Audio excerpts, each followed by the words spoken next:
রামচন্দ্রের মৃত্যুর রহস্য। রামচন্দ্রের রাজত্বকালীন সময়ে একবার যমরাজ ছদ্মবেশে রামের কাছে আসেন গোপন বার্তা নিয়ে। রাম যমরাজকে একান্তে কথা বলার অনুমতি দেন এবং আদেশ দেন যে যতক্ষণ যমরাজ তার সঙ্গে কথা বলবেন কেউ যেন ভিতরে না আসে। যদি কেউ আসে তবে তাকে মৃত্যুদণ্ড দেওয়া হবে।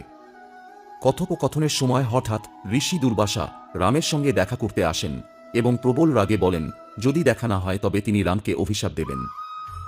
লক্ষ্মণ এই পরিস্থিতিতে রামকে রক্ষা করতে বাধ্য হয়ে ঘরে প্রবেশ করেন এবং রামের আদেশ ভঙ্গ করেন। রাম কষ্ট পেলেও নিজের আদেশ পালন করতে বাধ্য হন। তিনি লক্ষ্মণের প্রতি শাস্তি হিসেবে তাকে বিপ্রত্যাগ বা ভ্রাতৃত্ববিচ্ছেদ দেন।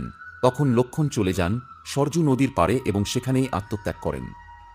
লক্ষ্মণের চলে যাওয়ার পর রাম বুঝতে পারেন তাঁরও সময় শেষ হয়েছে। এরপর তিনিও সরজু নদীতে প্রবেশ করেন এবং সেখানেই জলসমাধি গ্রহণ করেন। এইভাবে তিনি মানব রূপ ত্যাগ করে স্বর্গে অর্থাৎ বৈকুণ্ঠে ফিরে যান, যেহেতু তিনি বিষ্ণুর অবতার ছিলেন।